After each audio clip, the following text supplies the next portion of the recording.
J'ai déjà partagé ça tant et je continue toujours à partager. L'apôtre Paul nous dit, je ne cesserai jamais de vous parler. Alléluia. Ce que j'ai parlé hier, ce ne sera pas ce que je parlerai aujourd'hui. Ce ne sera pas ce que je parlerai demain parce que le Seigneur, il sait pourquoi. Pourquoi il sait qu'il veut nous fortifier, il veut nous encourager. Alléluia. Jacques 1. Le titre qui est là, c'est La preuve de la foi, une source de joie. Wow. Wow. Alléluia. Une source. Si vous êtes en famille, dis à la personne qui est à tes côtés, une source de joie. Si tu es tout seul, dis-toi qu'une source de joie. Moi, je suis avec ma femme, je dis à ma femme, une source de joie. Si vous êtes en famille, si tu es tout seul, si tu es avec ta femme, ton mari, dis-lui que la preuve de la foi est une source de joie. La preuve de la foi, une source de joie.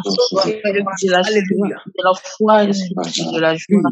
La parole nous dit, mes frères, estimez comme une entière joie quand vous rencontrez diverses tentations, sachant que la preuve de votre foi produit la persévérance. Waouh!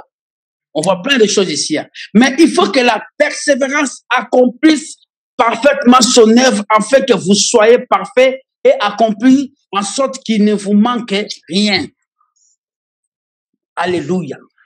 Ça, c'est Yéhoshua qui nous parle par rapport aux épreuves que nous passions dans nos vies. Je ne sais pas combien de temps tu es converti. Je ne sais pas combien de temps que tu passes des épreuves. Il y a des diverses épreuves qu'on peut passer dans nos vies. Ça peut être la maladie, ça peut être le chômage, ça peut être le célibat, ça peut être des problèmes familiaux, ça peut être des problèmes financiers, ça peut être je sais pas quoi, une maladie qui reste longtemps, chez toi même ta maison est devenue comme une pharmacie et donc à chaque matin que tu te réveilles, tu dis simplement même si tu ne prends pas un médicament dans la journée, tu es stressé parce que tu as peur, tu dis je vais tomber, je vais faire une crise parce que tu es traumatisé par rapport à cela. Mais ce soir, je suis sûr et certain que le Seigneur, ce soir, il va nous dégager de ces choses-là. Alléluia. Amen. Une seule condition, c'est d'avoir la foi. Amen, amen. Alléluia. Il dit, mes frères, estimez comme une entière joie quand vous rencontrez de diverses tentations, de diverses épreuves. Il est merveilleux. Toute la gloire te revienne. Toi seul. C'est toi qui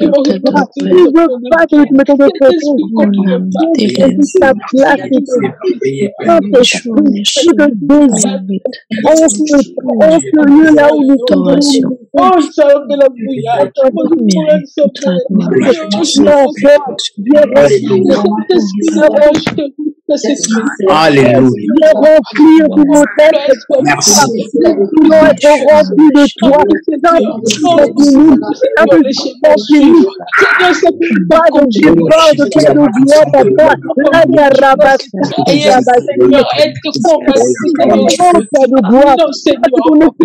Fais de la prière maintenant dans la vie de Dieu. Et cette fonction de la prière saisir nous l'avons sur les mêmes. Que la gloire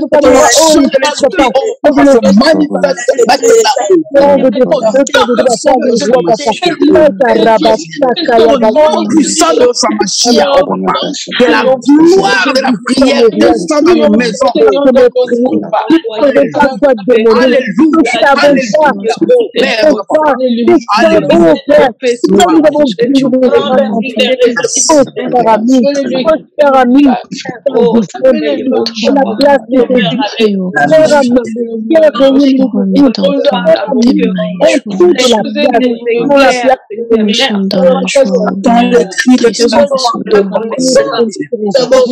Dans les cris de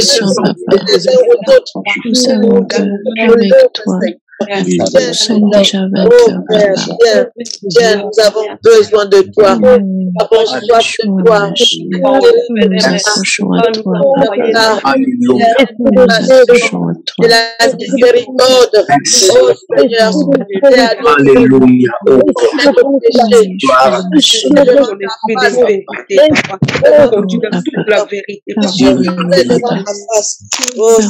de nos imperfections, Papa. Nos fautes, nos erreurs, nos faiblesses. Pardonne-nous, Papa.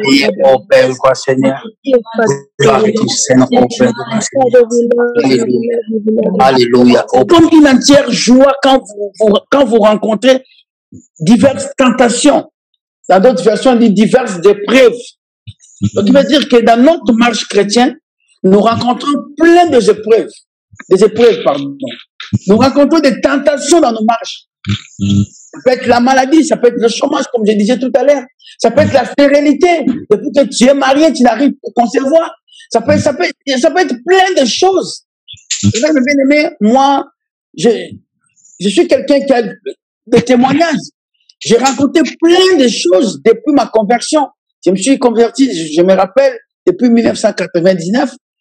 Mais si je dis, vous savez, quand j'étais converti, des semaines après ma conversion, je venais de perdre une femme que je vivais avec. Des semaines après ma conversion, elle était morte du sida.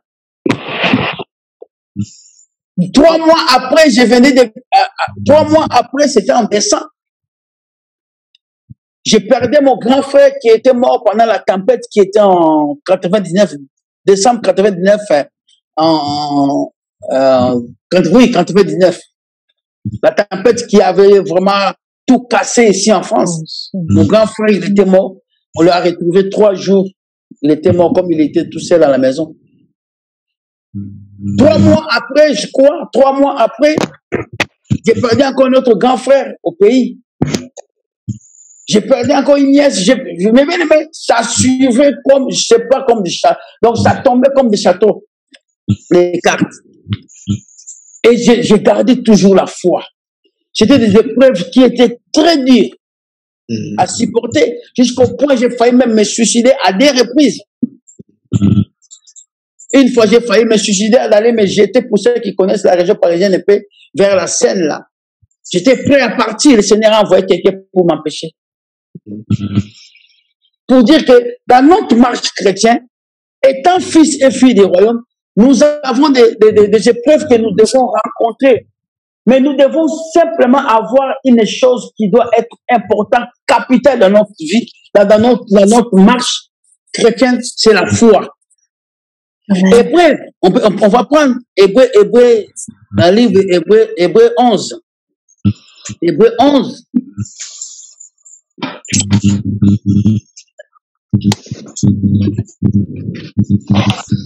Hébreu 11, le verset 6.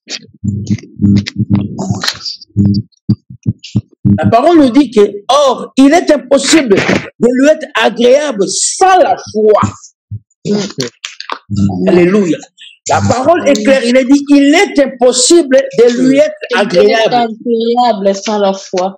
Sans la foi. Donc, tu veux dire que si tu veux être agréé par Yehoshua, ce n'est pas ton argent, ce n'est pas ta beauté, ce n'est pas tes biens matériels, ce n'est pas ton mari, ce n'est pas ta femme, ni tout ce que tu peux avoir, mais c'est la foi. Parce que la foi, c'est capital. La foi, c'est comme l'essence d'un véhicule.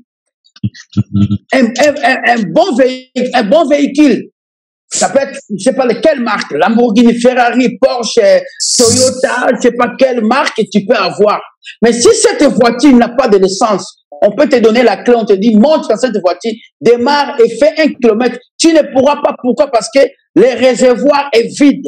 Or, notre réservoir, c'est la foi. Si ton réservoir est vide, tu ne peux pas marcher. À chaque fois que tu vas rencontrer des épreuves, tu vas tomber. Et c'est le cas de beaucoup de chrétiens aujourd'hui. Nous avons perdu la foi. Cette foi-là, beaucoup ont perdu ça.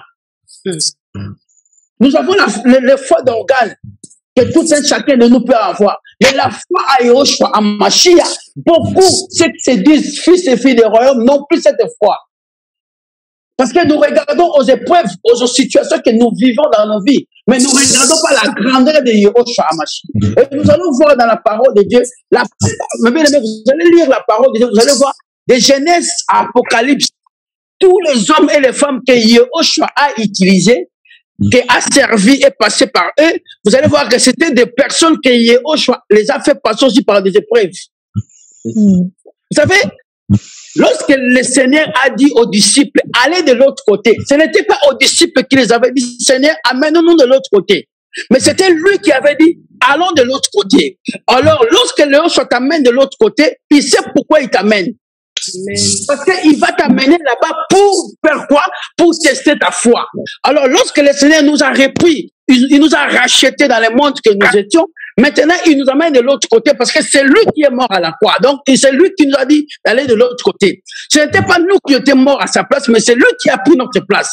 La parole nous dit qu'il a pris notre place, il a pris nos fardeaux, il a pris nos soucis, il a pris nos maladies. Donc, le fait qu'il a pris ça, donc il va dire, c'est lui qui nous a amenés de l'autre côté. Et lorsqu'il a amené les disciples de l'autre côté, il nous dit la parole dans le livre Luc, la Bible dit que c'est lui qui a créé la tempête. C'est lui qui a dit à la tempête, viens un peu, parce que c'est lui qui dirige tout. Mais bien aimé, la parole dit qu'il tient le monde entier dans sa main. Donc il veut dire que Satan et ses démons, ils sont entre ses mains. Satan, il n'est pas en dehors du globe terrestre. Satan n'est pas dans une autre planète. Parce que la parole dit que les cieux de cieux ne peut pas le contenir, mais nous le contient. Et la parole dit que c'est lui qui a tout créé. Donc le diable n'a rien créé. Alors lorsque le Seigneur a pris les enfants, les disciples, il a dit, allons de l'autre côté. Il a créé, il a provoqué la tempête, c'était pour voir la foi. Aujourd'hui, le Seigneur te teste. Il teste ta foi par rapport aux épreuves que tu passes actuellement. Amen. Actuellement, tu es en train de vivre des moments difficiles. Tu es en train de pleurer, de gémir.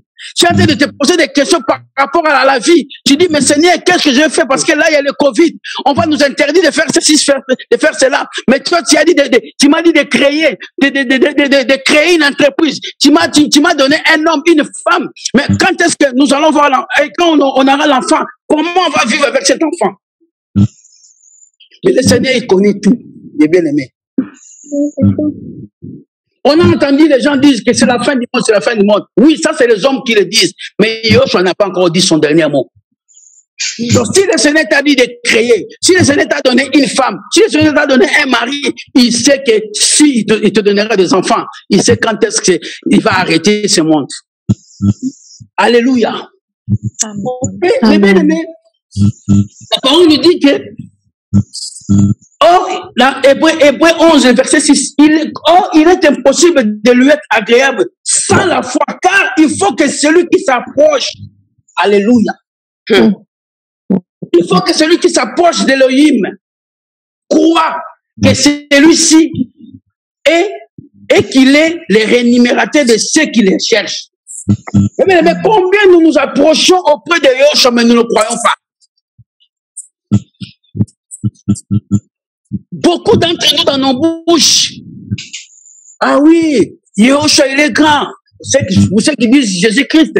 Jésus-Christ est grand. Il est redoutable. Il est le véritable. Mais lorsqu'un petit souci arrive, la première des choses, c'est quoi? C'est de pleurer.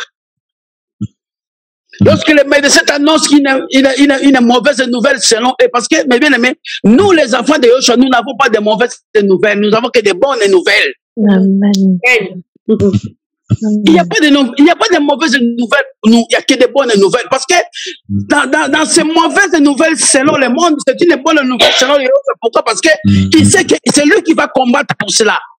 Amen. Mais lorsque on nous annonce une mauvaise nouvelle selon le monde, au lieu de regarder la grandeur de Yehoshua, nous regardons la grandeur du problème. Alléluia. Alors, lorsque toi, tu t'approches auprès de Yehoshua, il faut croire que Elohim est capable. Elohim est capable de tout effacer tes dettes. Elohim est capable de tout détruire, tout ce que ta famille, ils ont fait. Ils ont écrit. Pour toi, l'Elohim est capable de l'effacer parce qu'il a déjà effacé ça à la croix. Parce que la parole nous dit que l'acte et l'ordonnance qui nous condamnait Colossiens nous le dit, l'acte et l'ordonnance qui nous condamnaient, Yoshua l'a effacé, il a détruit, il a déchiré. Pour ceux qui ont des procès, lorsque tu passes devant un juge, et le juge, il prend ton dossier, il prend les papiers, il lui dit, monsieur, regarde, je déchire. Donc, il veut dire qu'il n'y a plus de valeur. Et aujourd'hui, il y a des machines pour vraiment détruire, on met dans ces machines, on appuie, ça détruit tout. Alléluia. Amen. Amen. Et nous allons prendre la Bible. Nous allons prendre la parole dans le livre de 2 Chroniques 20. J'aime cette histoire-là. 2 Chroniques 20. L'histoire de Josaphat. J'aime bien cette histoire-là. 2 Chroniques 20.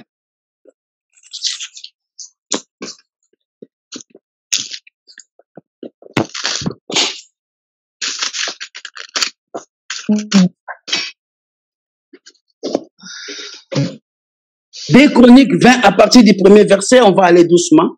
De toute façon, vers 3h du matin, on va arrêter parce que moi, je vais travailler tout à l'heure. Il y a quelques bénémots aussi peut-être vont travailler, notamment notre pasteur Patrick aussi, il va travailler. Donc on va aller doucement et puis on se laisse conduire. La parole nous dit que, et il arriva après ces choses que les fils de Moab et les fils d'Ammon et avec eux, les Moabites vinrent contre Josaphat pour lui faire la guerre. On vint les rapporter à Josaphat en disant, il vient contre toi une grande multitude depuis l'autre côté de la mer. Depuis la Syrie, le voici à Tatsot Tamar qui est en Guédi. Et alors, Josaphat eut peur et décida de chercher Yahvé. Il publia un gel pour tout Juda. Alléluia. Mais bien aimé, c'était une nouvelle qu'on venait d'annoncer à Josaphat. Et cette nouvelle-là n'était pas une bonne nouvelle selon lui. Cette nouvelle-là, c'était une nouvelle pour déstabiliser sa foi. Cette nouvelle-là, c'était une nouvelle pour déstabiliser sa marche chrétienne. C'était pour lui stopper de ne pas continuer à servir Yoshua. Ça pourrait être aussi ton cas aujourd'hui. Que à chaque fois que tu reçois des nouvelles, tu es affaibli. À chaque fois que tu reçois des nouvelles, aujourd'hui tu dis non, demain moi je vais gêner. Dès que tu réveilles le matin, le téléphone sonne, ton père est malade. Ton téléphone sonne, ta mère est malade. Il y a quelqu'un qui est mort. Il y a ceci, donc ça veut dire tout ce que tu avais pour faire, tout ce que tu avais préparé à faire pour ta journée, pour le Yoshua, le diable est venu te casser. Tu te réveilles le matin comme ça, tu dis, bon, je vais appeler mon médecin pour savoir comment ça va. Ton médecin t'appelle et dit, monsieur, madame, un tel, ta situation est catastrophique. Tu es déstabilisé. Donc, tu ne peux pas marcher. Donc, c'est comme Josaphat ici. On est venu lui annoncer cette nouvelle. Pour lui dire qu'il y a des gens qui vont venir t'attaquer. Mais il ne savait pas, ces gens-là, ils venaient d'où, ils étaient de combien, le nombre de combien. Lorsque les Américains vont aller faire la guerre quelque part, avant d'y aller, qu'est-ce qu'ils font? Ils vont étudier les pays. Ils vont savoir combien d'habitants sont dans ces pays et ils vont savoir, ils ont combien d'armées, ils ont quelles munitions, quels chars de combat, quelles roquettes, combien de... Donc, ils vont faire le calcul de tout. Et quand ils vont aller attaquer, ils savent qu'on va détruire tel endroit. Mais lorsque le diable vient aussi nous attaquer, il vient comme ça. Il regarde quelle est la faiblesse de cet homme.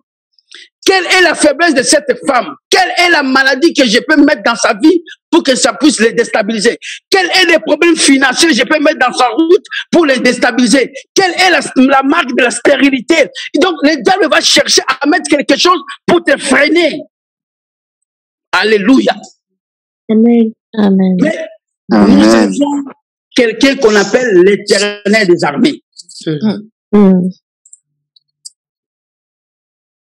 Il s'appelle Yehoshua Amashia. Les véritables. Les redoutables. Amen. Il ne freine à aucun problème. Il a dit aux enfants d'Israël, lorsque les enfants d'Israël sont sortis de l'Égypte, ils arrivent devant la mer Rouge dans Exode 14. Ils étaient déstabilisés. Ils ont arrivé, ils ont dit à Moïse, pourquoi tu nous as amenés ici?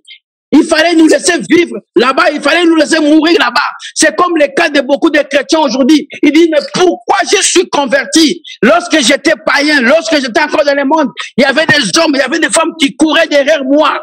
J'avais la facilité de escroquer les gens. J'avais la facilité de voler l'argent des gens au travail. J'avais la facilité de faire des magouilles. J'avais la facilité de trouver des hommes pour me donner de l'argent. J'avais la facilité de faire la prostitution. J'avais la facilité de faire ceci, cela. Pourquoi je suis converti? Pourquoi je suis devenu enfant et fils d'Élohim? C'est le cas de beaucoup de chrétiens comme les enfants d'Israël. Ils sont sortis d'Égypte. Ils commençaient à se poser des questions. Ils ont dit à Moïse, pourquoi tu nous as amenés devant la mer Rouge? Alléluia. Ils n'ont pas regardé la grandeur de Yehoshua, mais ils ont regardé la grandeur de la mer. Mais bien aimé, moi j'habite ici en Normandie. Pour ceux qui sont connectés, pour ceux qui sont déjà venus ici en Normandie, lorsque nous allons à Ouistreham, nous regardons la mer, mais bien aimé, tu regardes la mer, tu vois le début, mais tu vois pas la fin. Et c'est le cas des chrétiens d'aujourd'hui. Ils voient simplement le début de leur affaire, mais ils ne voient pas la fin. Or, la fin, c'est Yehoshua. Il a dit, je suis l'alpha et l'oméga. Le commencement et la fin. Donc, il commence avec toi et il finira avec toi. Amen. Les enfants, ils ont tourmenté Moïse. Or, ils ont oublié que Moïse avait les bâtons. Mes frères et sœurs, toi, tu as aussi ces bâtons-là. C'est la parole. Amen. Amen. C'est les bâtons que Moïse a. Toi aussi, tu as ces bâtons-là dans ta main. Ne regarde pas la grandeur de ta maladie. Ne regarde pas les noms de ta maladie. Aujourd'hui, il y a des noms de maladies bizarres. On arrive des fois même pas à les prononcer. Seulement les médecins qui les prononcent. Et qui les savent les prononcer. Mais toi, quand on va te dire, mais c'est telle maladie, tu écoutes. Mais 2 minutes après, on te pose le nom, tu vas pas les répéter. Mais lui-même, les médecins, il va les répéter. Tu regardes les problèmes, la grandeur de tes problèmes, tu dis oui, c'est fini pour moi. C'est fini, j'aurai plus rien. Non, lorsque ça finit pour toi, c'est là où le Seigneur commence. Le Seigneur, des fois, il nous laisse arriver jusqu'au plus bas de la terre pour que lui puisse nous relever.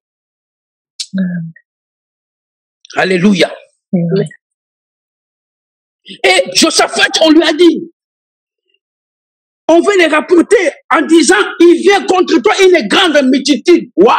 C'était une grande multitude. Mais la première des choses, Josaphat, il n'a pas cherché de féticheurs. Il n'a pas cherché de marabouts. Il n'a pas cherché son oncle, son père, sa mère. Il n'a pas cherché qui que ce soit. Il a cherché Yehoshua. Dans tes problèmes que tu passes, les situations, les épreuves que tu passes actuellement, cherche Yehoshua. Ne cherche pas ton pasteur. Ne cherche pas le frère ou la sœur pour te fortifier. Mais cherche d'abord Yehoshua. Parce que c'est Yehoshua qui te dira, va voir tel. Mais ce n'est pas à toi de choisir, de dire, ah, c'est comme le frère Moïse, comme le frère Chamberlain, comme la sœur. Non, non, non, non, non. Va d'abord voir Yehoshua. Seigneur, qu'est-ce que tu dis pour ce problème, pour cette affaire? Qu'est-ce que je dois faire? Josaphat, qu'est-ce qu'il a fait? Il est parti chercher Yehoshua. Mais bien aimé, ne cherchons pas des hommes d'abord. Parce qu'on voit aujourd'hui, dans beaucoup des églises aujourd'hui, lorsque quelqu'un a un petit souci, un petit bobo, il prend l'argent, il met dans l'enveloppe, il court pour aller voir le pasteur. Pasteur, regarde, j'ai ceci, j'ai cela. Mais comme on dit dans ta parole, qu'on ne vient pas main vide dans la maison de Yehoshua, on ne vient pas main vide pour voir le serviteur de Dieu. Mais bien aimé, qui t'a dit qu'il va prier pour toi?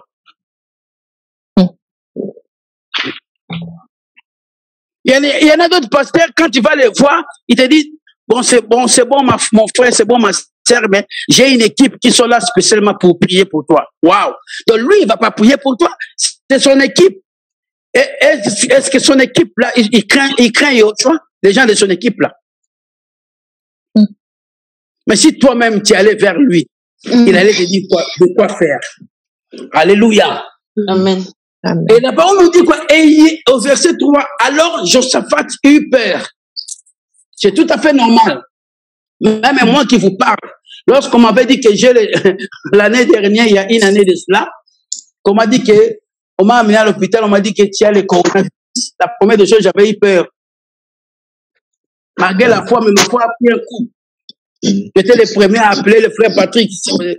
Le frère Patrick, j'ai dit, frère Patrick, je suis à l'hôpital, je envoie la photo pour vraiment montrer que oui, il est à l'hôpital. Mais bien aimé.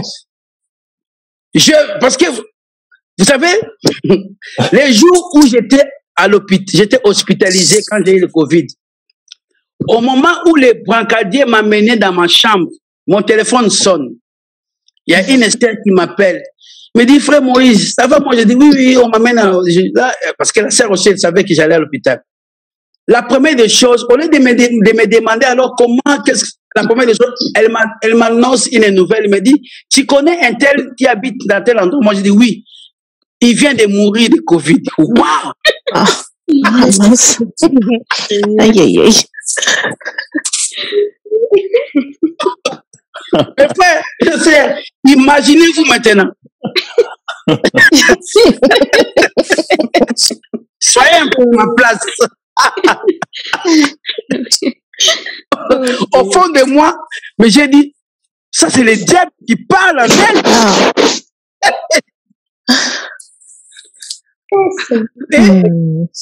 C'était la période où les gens mouraient tous les jours. C'était pas une ou deux personnes, c'était 20, 30 personnes.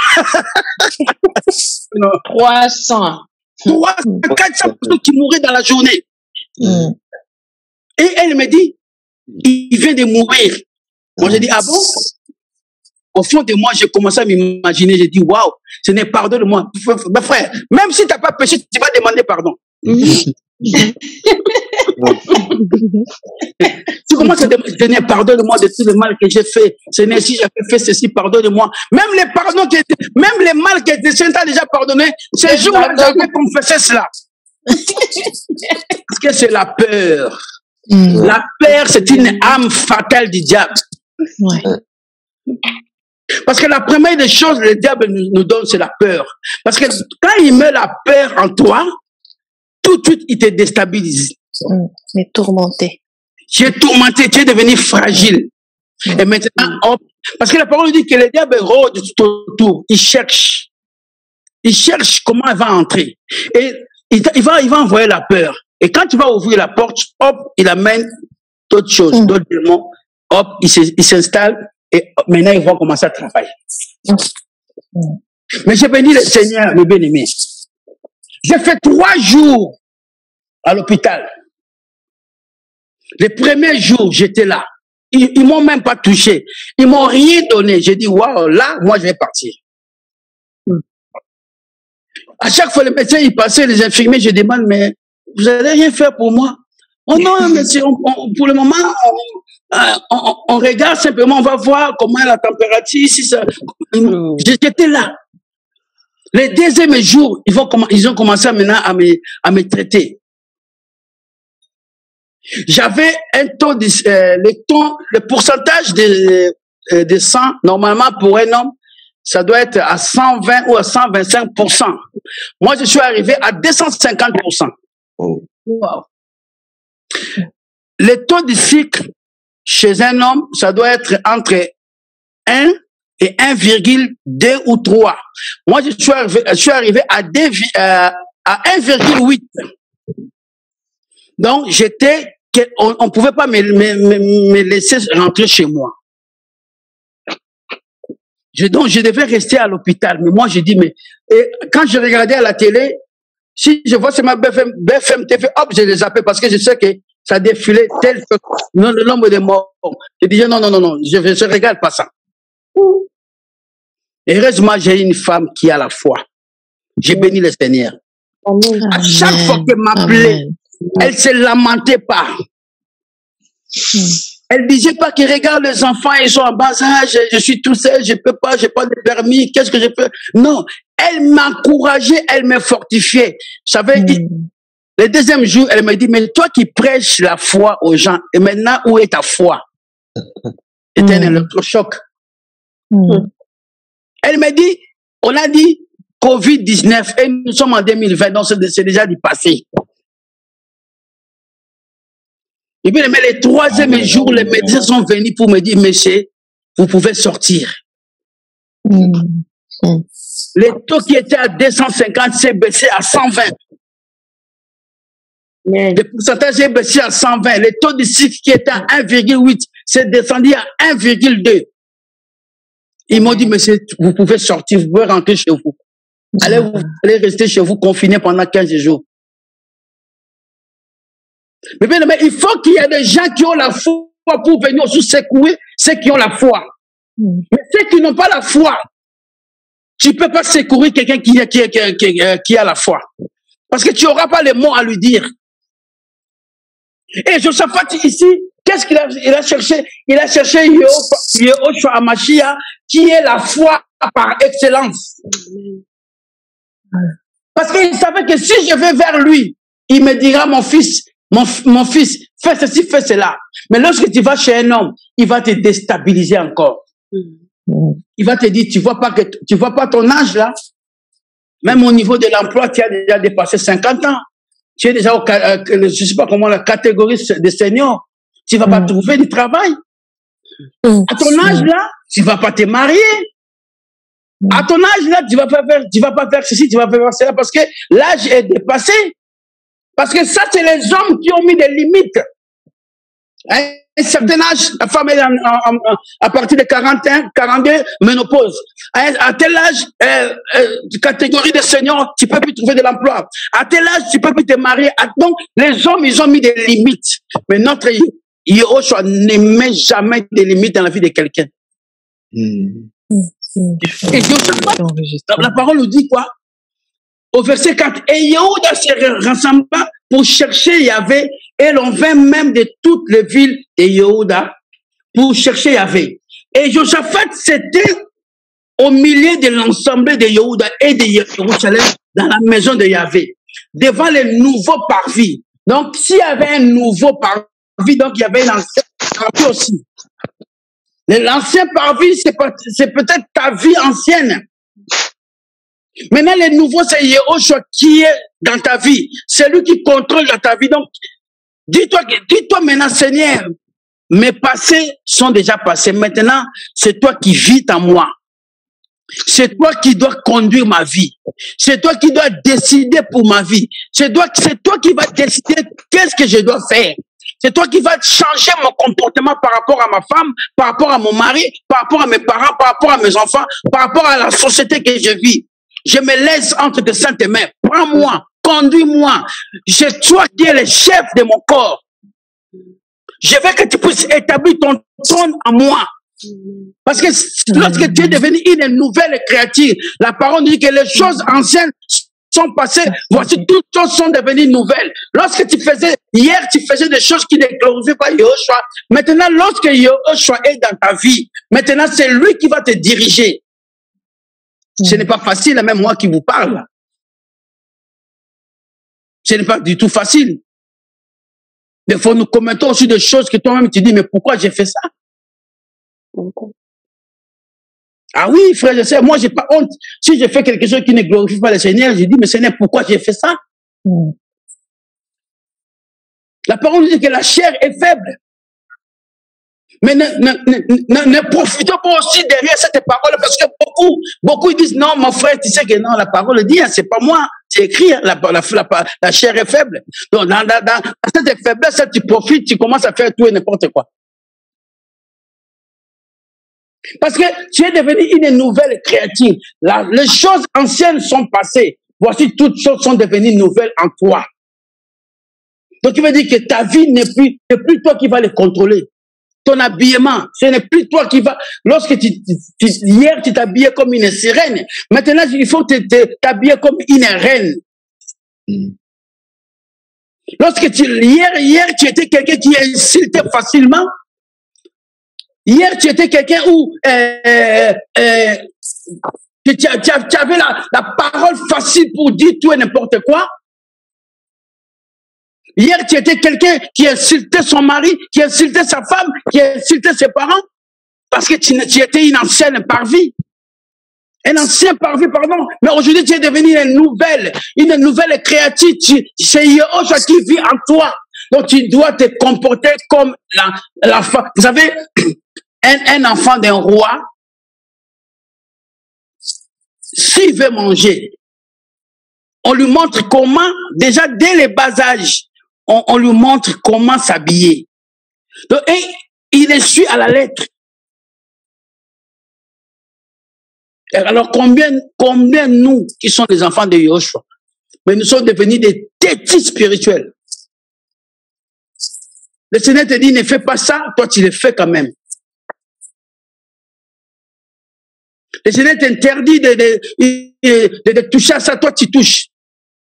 Tu veux insulter quelqu'un, au fond de toi, le Seigneur te dit, n'insulte pas. Mais toi, tu dis, c'est plus fort que moi. Ah, mais non.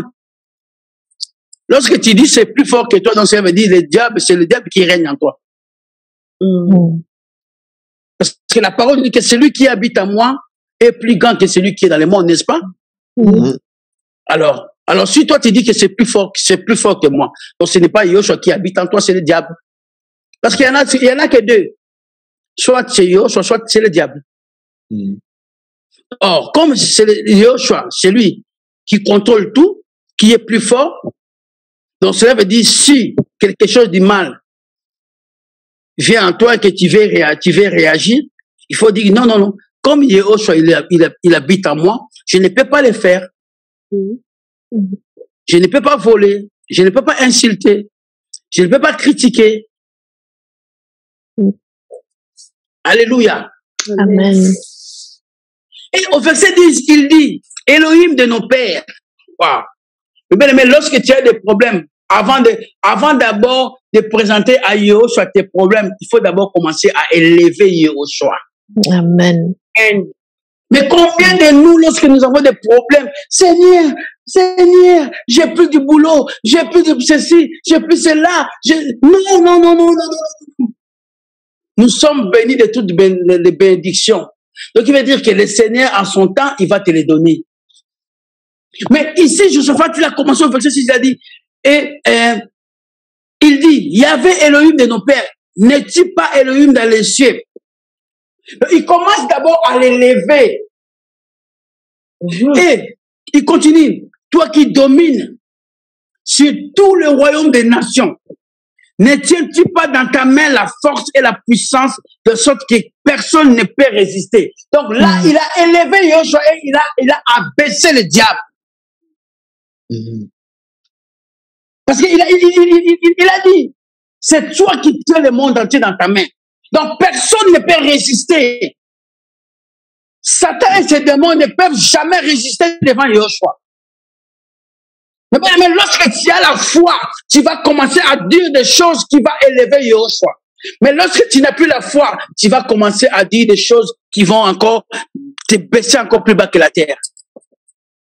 Et Josaphat ici, il n'avait pas regardé l'épreuve, il n'avait pas regardé la tribulation, il n'avait pas regardé les problèmes qui étaient devant lui, mais il regardait la grandeur de Yoshua. Frères et sœurs, toi qui passes des problèmes actuellement, toi qui vis des situations, je ne sais pas quoi te dire, mais regarde la grandeur de Yoshua. Ne regarde pas la grandeur de tes problèmes.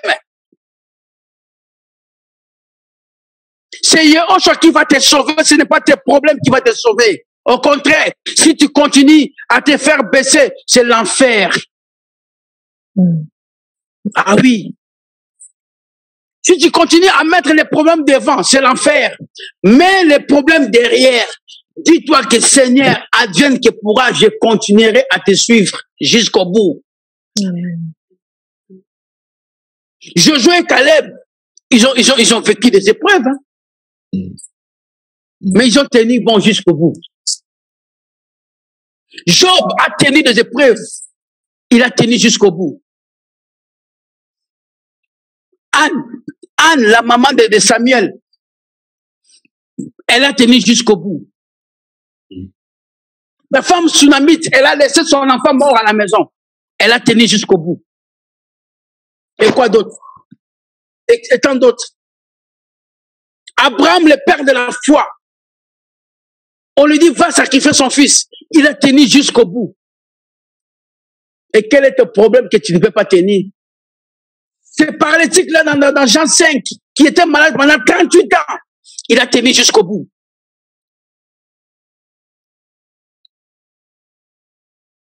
Les apôtres qui étaient avec Yoshua, ils ont tenu jusqu'au bout. Étienne, devant la mort, il a tenu jusqu'au bout parce qu'il avait la foi. Mais bien aimé, il y en a tant d'autres. La liste est tellement longue. La liste est tellement longue à ces gens-là, ces hommes et ces femmes qui ont tenu bon jusqu'à la fin. Ils n'ont pas voulu baisser les bras. Ils n'ont pas voulu céder à l'ennemi. Mais bien aimé, le temps que nous vivons aujourd'hui, le temps devient de plus en plus difficile. Ne cédons jamais, ne laissons jamais, ne baissons jamais les bras. Tenons-nous fermes, tenons-nous bons. Yehoshua revient bientôt. Quelle que soit la maladie, quelle que soit l'épreuve, quel que soit le chômage, quelle que soit la situation que tu peux passer, tiens-toi ferme, tiens-toi bon. Ne regarde pas en arrière comme la femme de Lot. Parce que la femme de Lot, c'était le plaisir de ce monde. La femme de Lot, c'était les choses de ce monde. C'était les sentiments de ce monde. C'était tout ce que le monde lui attirait, lui donnait. C'est pour ça qu'elle est restée une statue de sel. Et malheureusement, beaucoup de chrétiens, j'ai dit nous allons rester comme des statues de sel comme la femme de Lot. Parce que le plaisir de ce monde est encore en nous. Nous avons perdu cette foi à Yehoshua. De dire, advienne que pourra, mes bien-aimés, la mort d'Étienne, qui peut l'accepter aujourd'hui? Que tu vois les gens qui vont te tuer sont là. Ils vont te lapider. Mais Étienne, il n'a pas changé son langage. Étienne n'avait pas changé sa position. Étienne n'avait pas régné Yehoshua. Il a préféré de mourir parce qu'il dit, il a dit, lorsque vous lisez Acte 7 à partir du verset 57 jusqu'à la fin, vous allez voir, il a dit, j'ai vu la gloire de Yehoshua. J'ai vu Yehoshua debout, frères et sœurs. Lorsque tu tiens bon devant l'épreuve, tu vas voir Yehoshua debout. Alléluia. Combien de chrétiens aujourd'hui nous avons baissé les bras parce qu'on m'a rejeté, on a rejeté mon dossier, on a fait ceci, il y a que des choses, tout ce que j'ai fait, ça ne marche pas, je ne veux plus prier. Waouh! Même si tu ne veux pas prier, tu ne veux plus prier, Yehoshua, il ne va jamais bouger dans son trône. Il ne va jamais bouger d'un iota, il restera toujours. C'est toi qui vas revenir encore vers lui. La femme là qui avait la perte de sang, c'était pas Yehoshua qui est parti la chercher. C'est elle qui est venue. La parole nous dit qu'elle a tout gaspillé. À la fin, qu'est-ce qu'elle a fait? Elle est revenue. Alors, c'est ton cas aussi. Ne pense pas que si tu quittes Yehoshua, c'est lui qui va venir te chercher. C'est toi qui es revenu encore vers lui. Pour venir, Seigneur, je vais simplement toucher le pan de ta robe. Alléluia. Amen. Ah oui, le Seigneur parle à quelqu'un là. Le Seigneur parle à quelqu'un. Toi qui veux l'abandonner là, toi qui veux le baisser, toi qui as dit non, tu t'es connecté ce soir malgré toi. Mais le Seigneur te parle ce soir, ce matin, le Seigneur te parle. Ne baisse pas les bras. Ne baisse pas les bras. Tiens-toi ferme. Quelle que soit l'épreuve que tu passes, tiens-toi ferme. Tiens-toi bon. Tu es en train de passer sous un tunnel. Le Seigneur dit, allume tes feux. Vous savez, lorsque tu veux entrer dans un tunnel, à droite, il y a tout un panneau qu'on a écrit, allumer le feu. Donc, allume tes feux. Donc, ça veut dire, reste dans la prière. Reste dans la prière. Dans un tunnel, on voit de la lumière qui fait la lumière discontinue. Donc il y a une lampe qui allume, il y a un trou noir après. Ce sont des frères et sœurs qui peuvent te soutenir, mais tes propres lumières qui vont te faire sortir de ce tunnel que tu as. Ne baisse pas les bras. Le Seigneur est avec toi. Même si il te parle pas, ça fait comme si le Seigneur ne te parle plus. Toi qui faisais des songes, tu voyais plein de choses, et à un moment, hop, tu ne vois plus rien. C'est le Seigneur qui fait ça exprès, parce que l'orgueil commençait à monter. En toi, l'orgueil commençait à monter. Et le Seigneur, c'est lui qui a fait ça exprès. Et il est en train de te faire passer dans ces moulinettes-là. De pitcher encore davantage. Il est en train de t'immonder encore. Il est en train d'enlever encore le scorie qui est en toi là. Parce qu'il veut que tu sois sans tache devant lui. Et lorsque tu vas te présenter encore devant lui, tu vas voir. Sois fortifié, mon bien-aimé qui m'écoute là ce soir-là. Sois fortifié. Alléluia.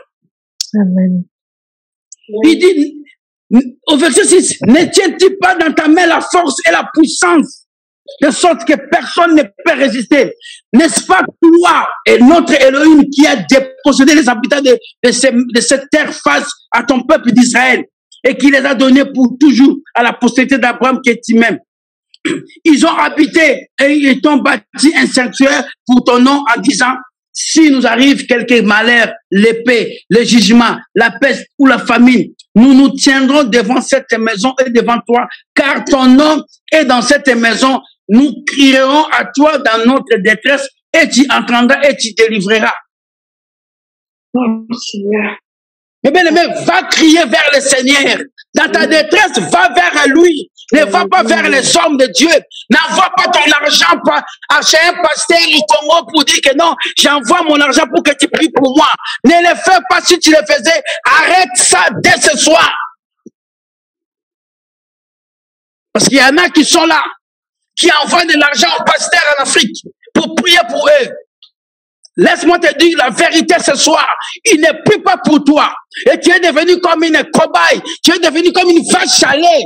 À chaque fois tu reçois des textos, tu reçois des messages. Tout ce qu'il faut, il te demande seulement l'argent. Et des fois tu te fais endetter pour envoyer. Et le Seigneur te dit, arrête. Cette fois-ci, ça sera le pur. C'est toi qui partiras physiquement. Ne pense pas que ces hommes-là que tu envoies l'argent, c'est moi qui les a appelés.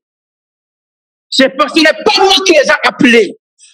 Ils se sont fait appeler eux-mêmes pasteurs pour détruire mes enfants. Et toi, tu écoutais la bonne parole. Tu étais dans un bon chemin. Tu commences à sortir de ce chemin pour donner de l'argent à ces hommes-là.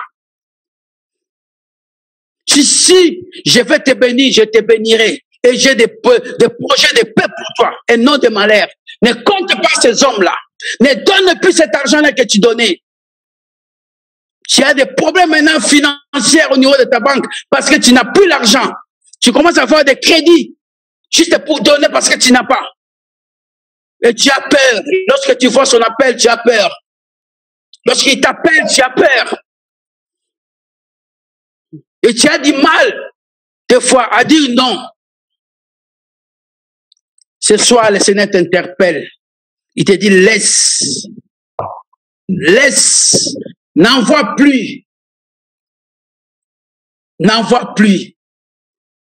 Si tu continues, c'est toi qui partiras physiquement. Si tu continues, tu partiras physiquement. Si tu continues, tu partiras physiquement.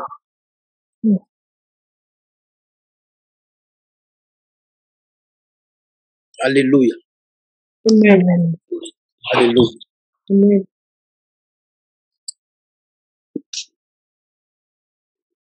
On va se repentir avant de continuer l'enseignement. Si la personne est là, on va se repentir. Répands-toi devant le Seigneur. Ne m'appelle même pas pour dire frère, c'était moi. Ne m'appelle pas, je n'ai pas besoin déjà de gloire. Répands-toi devant le Seigneur. On va prier. Prions. Père de gloire. Seigneur, merci pour ton interpellation que tu nous as fait maintenant. Même si la personne a envoyé une seule fois l'argent, répands-toi.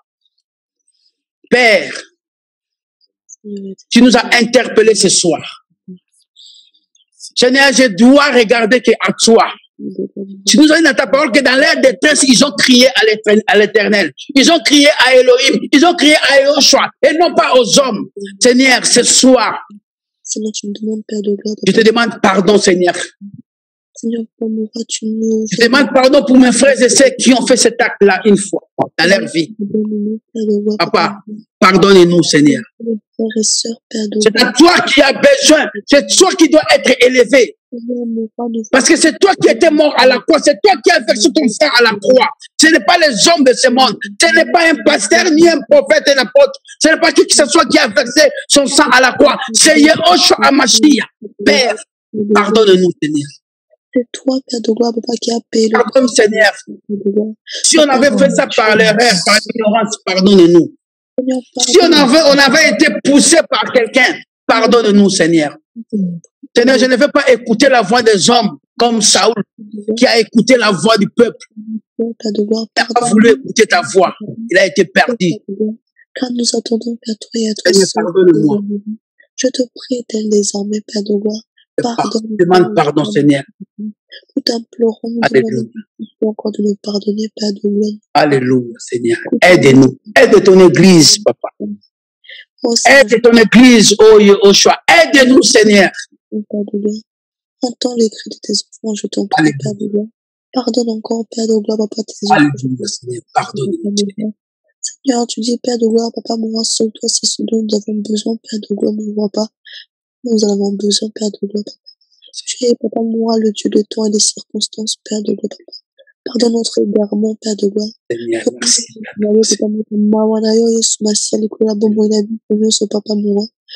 Alléluia. Oh Père, Alléluia. Voici la fin de mes souffrances. Car Yoshua, je suis sauvé. La victoire, tous les noms.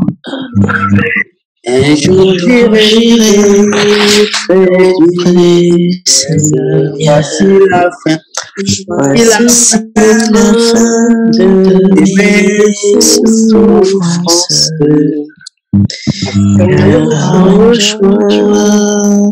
Je suis sauvé. La victoire sur tout ce monde. un jour J'irai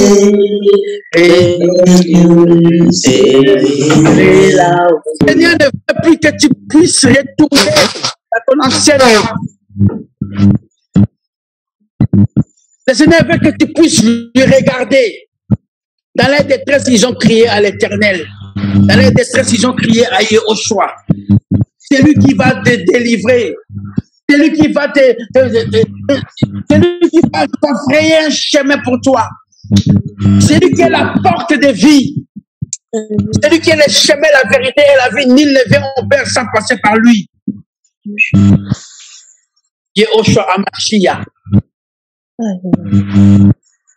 Si nous arrive quelques malheurs, les malheurs qui t'arrivent, l'épée, les jugements, la peste, la foule, la famine, donc ce sont des choses qui peuvent arriver dans ta vie, des difficultés, des problèmes financiers, matériels, des problèmes sentimentaux, des problèmes de la stérilité, ça peut arriver, et tu n'arrives pas à concevoir, depuis que tu es marié, l'âge avance, tu n'arrives pas à trouver quelqu'un, qui est un homme, une femme, l'âge avance, tu n'arrives pas à trouver le boulot, frères et sœurs, ce sont des épreuves que le Seigneur peut mettre aussi devant toi.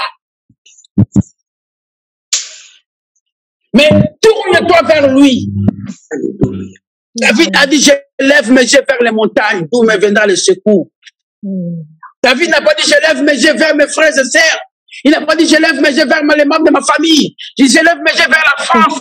Je lève mes yeux vers les médecins. Je lève mes yeux vers qui que ce soit. Non. Lève tes yeux vers les montagnes, d'où viendra tes secours. Le secours ne viendra pas des hommes. Mais ton secours, il a dit bien, ton secours viendra de Yehoshua Hamashiach. Psaume 123. Je lève mes yeux vers les montagnes. Bien-aimé, lorsqu'il t'arrive des problèmes, à qui lève tes yeux? À ton mari? À ta femme? À tes parents? À tes enfants? À des associations? Tes yeux, tu élèves ça à qui? Parce qu'à la croix, il n'y avait que 3 personnes. Il y avait un à droite, l'autre à gauche. Et celui qui était au milieu, tout le monde qui était là, il regardait à celui-là parce qu'il savait que c'est avec lui qui revenait la solution. Et celui qui était au milieu, il s'appelle Yehoshua Hamashiach. Qui a conquis ton cœur? Qui a conquis ton cœur? C'est ton mari? C'est ta femme? Tout le monde qui était là, il regardait à celui qui était au milieu. C'était exprès qu'il soit au milieu. Parce que le milieu, c'est le centre. Si Yahushua est le centre de ta vie, si Yahushua est le Christ centre de ta vie, eh bien aimé, tu n'auras peur de rien. Parce qu'il est au centre. Il va bâtir, il mettra son étendard au milieu de ton cœur. Demande-lui, Seigneur, mets ton étendard au milieu de mon cœur. Je veux que tu sois le centre de ma vie. On voit ici, le monde même nous enseigne. On dit, on appelle le centre de tri, de postes. Pourquoi on appelle ça centre? Parce qu'on dit que tous les courriers du monde entier vont venir dans ce centre et on va commencer à les distribuer à partir du centre. Alors si Yahushua est le centre, tout ce qui va venir, c'est lui qui va commencer à les distribuer. Toutes les bénédictions, c'est lui qui va commencer à les distribuer. Mais Yahushua au centre de ta vie de ce soir. S'il commençait à aller à gauche, tu dis Seigneur, je veux que tu reviens. S'il commençait à aller à droite, tu dis Seigneur, je veux que tu reviens. Je veux que tu restes au centre. Je ne veux pas que tu sois à ma gauche ni à ma droite, mais je veux que tu sois au centre de ma vie.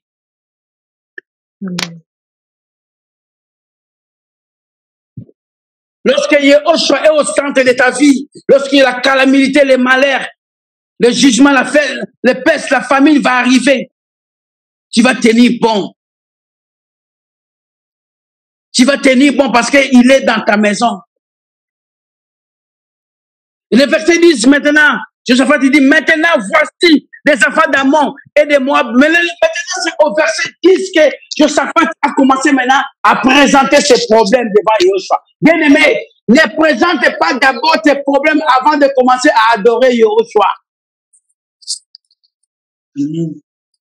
Beaucoup aujourd'hui, lorsque nous avons des problèmes, c'est d'abord, Seigneur, tu n'as pas entendu ce que les médecins ont dit. Seigneur, tu n'as pas entendu ce que mon mari a dit. Seigneur, tu n'as pas entendu ceci, cela. Tu commences à pleurer, à pleurnicher. Tu commences à pleurer. Mais tu as oublié qu'il fallait dire, Seigneur, je ne vais pas d'abord commencer à pleurer, mais je vais d'abord élever ton nom. Amen. Je vais commencer d'abord à dire combien tu es grand dans ma vie. Amen. Je vais commencer à dire combien tu m'as épargné lorsque j'étais païen. J'étais encore à fond la caisse dans le monde, en plein désordre de ce monde. Mais tu m'épargnais. Alléluia. Est-ce que nous sommes là? Amen. Oui, amen. Amen. Il dit, maintenant voici les enfants d'Ammon et de Moab et ceux de la montagne de Séir, chez lesquels tu n'es permis pas à Israël d'entrer quand il venait de la terre d'Égypte, car il s'est détourné d'eux et ne les détruisit pas. Voici pour nous récompenser, ils viennent nous chasser de ton héritage dont tu nous as fait hériter. Notre Elohim ne sera-t-il pas juste contre eux, car nous sommes sans force devant cette grande multitude qui viennent contre nous, et nous ne savons que faire, mais nos yeux sont sur toi. Oh, alléluia. Alléluia. Alléluia. Mais bien aimé, Josaphat, il a reconnu qu'il était faible. Josaphat, il a reconnu qu'il n'était rien. Josaphat, il a reconnu qu'il n'avait pas cette force-là de combattre. Il a dit au Josaphat d'Israël, gardez le silence. À Exode 14, 14. Là, le Seigneur dit à quelqu'un qui est parmi nous dans la ligne, garde le silence, c'est lui qui combat pour toi. Alléluia. Ma sœur, toi qui m'écoutes là, garde le silence. Arrête de papoter comme un perroquet. Arrête de parler, arrête d'aller exposer ta situation devant tout le monde. Garde le silence, il combat pour toi. Le Seigneur me dit, le fait que tu es en train toujours de papoter, lui ferme ses bras. Il te regarde. Le jour où tu vas arrêter de parler, c'est le jour là qui va commencer. Mais aujourd'hui, il te dit, garde le silence. Il te donne Exode 14, 14. Toi, tu es là, tu m'écoutes. Garde le silence, c'est lui qui combat pour toi. Les Égyptiens que tu as vus, les problèmes que tu as vus, tu ne le verras plus jamais. Parce que Josaphat, il a dit, nous sommes sans force devant cette multitude. Je suis sans force, Seigneur, devant l'annonce du médecin. Ils ont dit que j'ai un cancer. Ils ont dit que j'ai telle maladie. Je suis sans force. Sans force. Parce qu'ils ont dit que j'ai dépassé déjà l'âge. Alléluia. Mais bien aimé, aujourd'hui, il y a une semaine de cela, j'ai eu 54 ans. Il y a d'ici là une semaine. Merci. Mais, aujourd'hui, je suis chef d'entreprise. Mais aujourd'hui, les gens disent que non, tu ne peux pas créer une entreprise. Le Seigneur est bon, mes bien-aimés. Je vous témoigne, c'est ça. C'est ceci pour vous dire que Yehoshua, il est bon. Amen. Je viens d'avoir un marché pendant 2 ans. Au moment où je vous parle, je suis déjà fatigué. J'ai même pas 3 mois, mais donc je viens de signer un contrat que je vais travailler pendant 2 ans avec une entreprise. Amen. Alléluia. Merci, Yeshua. Gloire à toi, Yeshua. Mais lorsque nous écoutons les gens de ce monde, ils disent non, non, non, non. À cet âge-là, tu peux pas. Amen. Lorsqu'on écoute les gens de ce monde, ils vont dire non, non, non, non, c'est fini.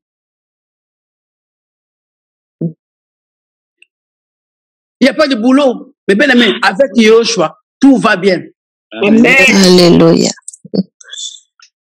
Donc bientôt là, je vais mettre l'annonce au Pôle emploi que je cherche des gens pour embaucher. Yes. Alléluia. Alléluia. Je Amen. vais envoyer au Pôle emploi pour dire je cherche des gens, envoyez-moi des gens. Je suis dépassé là. Demain, je vous dis, je vais travailler. Pour le moment, je suis tout seul. J'ai même pas fini là où je suis. Le patron là, il m'a donné 5 appartements à faire. J'ai même pas fini. Il me dit, mon Moïse, j'ai encore 3 appartements qui t'attendent. De la semaine prochaine, je vais commencer 3 appartements. Alléluia. Gloire à Yeshua. Et ça va commencer à couler. Je sais que ça va commencer à couler. Alléluia. Alléluia. C'est bien aimé. Mais bien aimé, ne regarde pas ton âge. Regarde à la grandeur de Yehoshua. Amen. C'était l'année dernière, là. Il y avait une femme en Inde. Elle avait 70 ans. Elle a accouché de jumeaux. Wow. Celle-là qui a accouché de jumeaux, son Dieu, c'est Shiva, qui a plusieurs têtes. Elle croit à son Dieu, là. Alors, toi qui as Elohim, celui qui a créé le ciel et la terre, toi, tu ne penses pas qu'il ne va pas te donner des enfants? Toi, tu ne penses pas qu'il va ouvrir une porte pour toi? Toi, tu ne penses pas qu'il va faire quelque chose pour toi?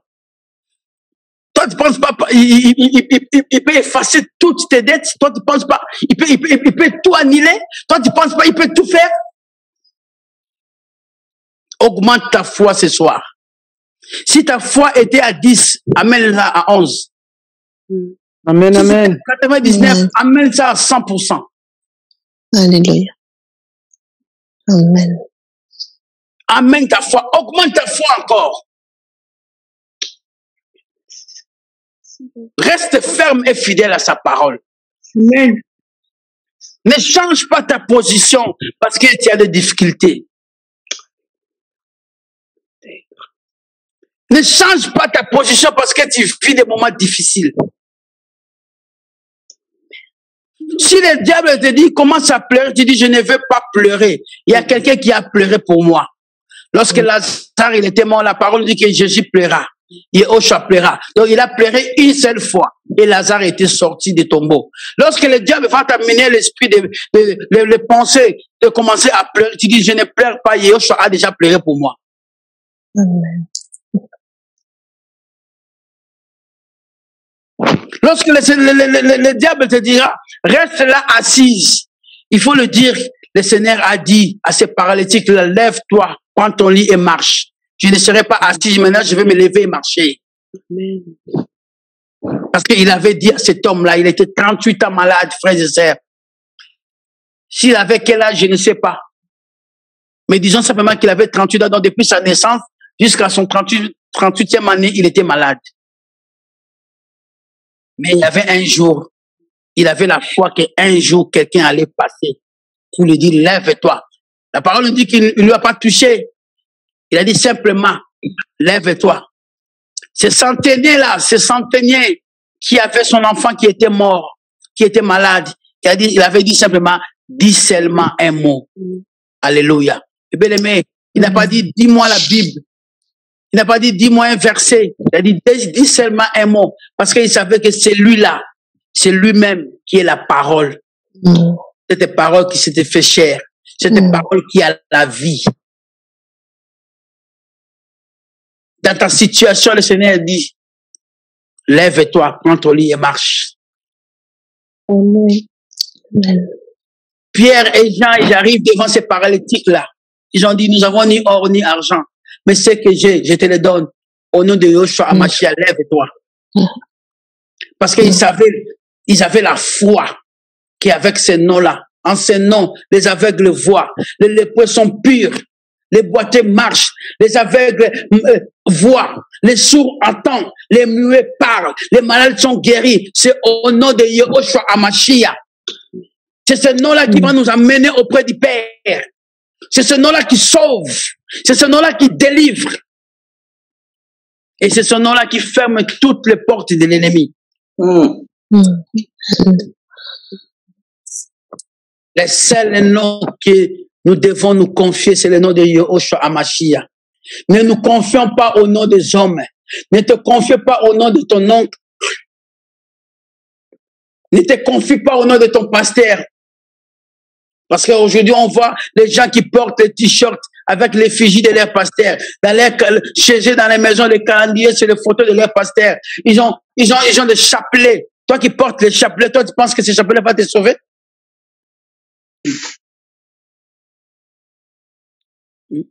Les gens on voit les gens, il y en a d'autres qu'on leur dit, tu prends cette bouteille d'eau-là, avant de dormir, tu asperges dans ta maison. Oh, les diables aussi traversent l'océan.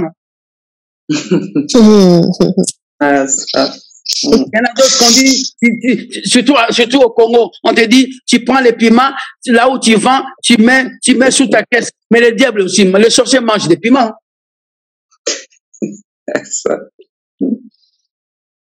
Il y a le seul nom qui peut nous délivrer, c'est le nom de Yoshua Hamashiach. Amen. Alléluia. Le seul nom, mais il n'y en a pas deux. Et il n'y en aura jamais. Le seul nom qui peut te sauver. Le seul nom qui peut te guérir. Le seul nom qui peut te délivrer. Tu peux recevoir la délivrance sans passer par les mains des hommes. De chez toi, il peut venir. Il n'a pas de limite. Tu peux avoir des gardes du corps. Tu peux avoir je sais pas, des portes blindées. Mais lui, s'il veut entrer chez toi, il va entrer sans demander ta permission. Confie-toi simplement à cet homme-là. L'homme de Galilée. C'est Yoshua Hamashiach. Josaphat, il s'est confié à lui. Il a dit, nous sommes sans force devant cette multitude.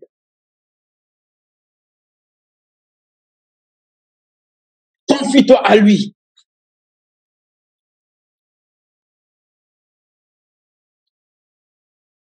Ma sœur Aline. Oui. Tu es là, non? Oui, je suis là. Il y a une bénédiction qui vient chez toi. Il y a encore un enfant qui va venir. Alléluia. Alléluia. Sois fait selon sa volonté. Tu vas l'appeler Yoshua. Il y a un enfant qui va venir chez toi.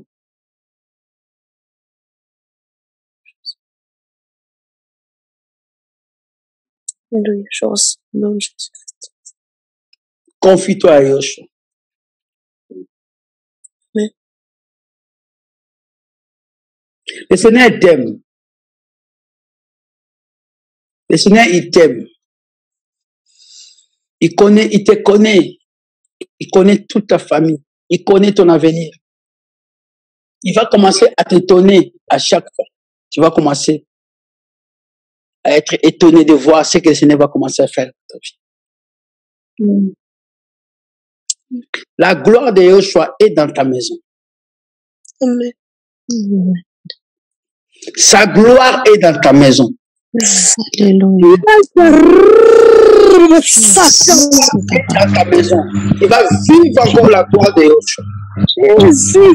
Alléluia. Va encore devant Va encore dans ses pieds.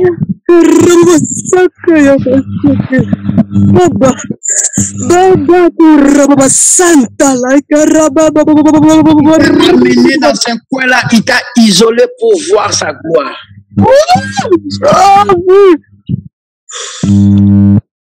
Il t'a éloigné, il t'a mis dans un coin là pour voir sa gloire. Tu vas le vivre autrement.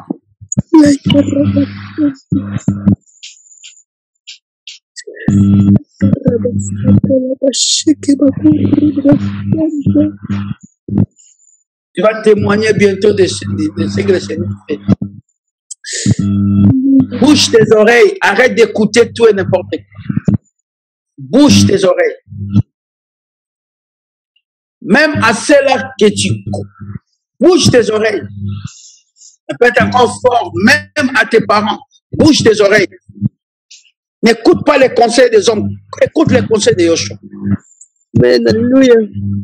Même les conseils de tes parents, ne l'écoute pas. Écoute les conseils de Yoshua.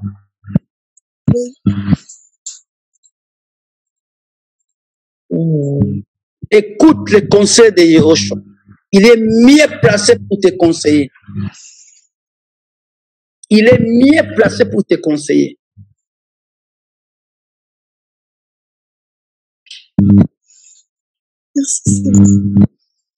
Alléluia. Il veut dire au verset 13, or tout Juda, tout Yehuda, te tenait devant face à Yahvé, même avec leurs petits-enfants, leurs femmes et leurs fils. Alors, l'esprit de Yahvé saisit au milieu de l'ensemble Jakaziel, fils de Zacharie, fils de Benaï, fils de Yehi, fils de Matanaï, Lévite, d'entre les fils d'Aphat. Et il dit, soyez attentifs, tout Yehuda, et habitants de Jérusalem, et toi, roi Yoshaphat. Ainsi parle Yahvé, n'ayez pas peur et ne soyez pas effrayés en face de cette grande multitude, car ce ne serait pas à vous de combattre, mais Elohim. Alléluia. Mais les combats que tu passes actuellement, ce n'est pas à toi de combattre. C'est Elohim qui combat pour toi.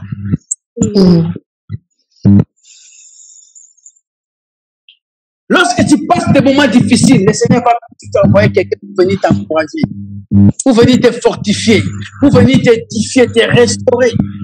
Le Seigneur passe pour édifier, pour consoler, pour restaurer, pour fortifier les frères et sœurs. Alléluia. Je suis là pour vous fortifier par la grâce de Yoshua.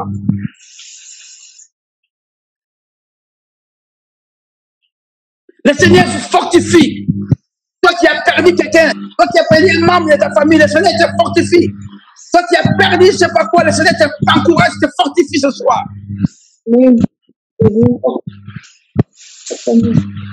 Les combats que tu vis actuellement, la maladie, les épreuves que tu passes, c'est le Seigneur qui va combattre pour toi.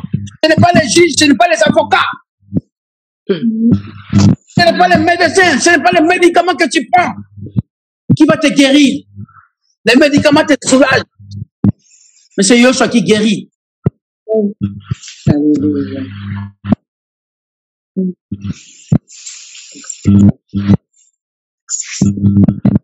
La parole est claire, il dit, des mains descendaient contre eux, les voici, qui montent par la montée de Tis, et vous les trouverez à l'extrémité de la vallée en face du désert de Yéroul. Ce ne sera pas à vous de combattre en cette bataille. Présentez-vous, tenez-vous debout et regardez le sac. Alléluia. Et Yahvé qui est avec vous, Yehuda et Jérusalem, n'ayez pas peur et ne soyez pas effrayés. Demain, sortez en face d'eux et Yahvé sera avec vous.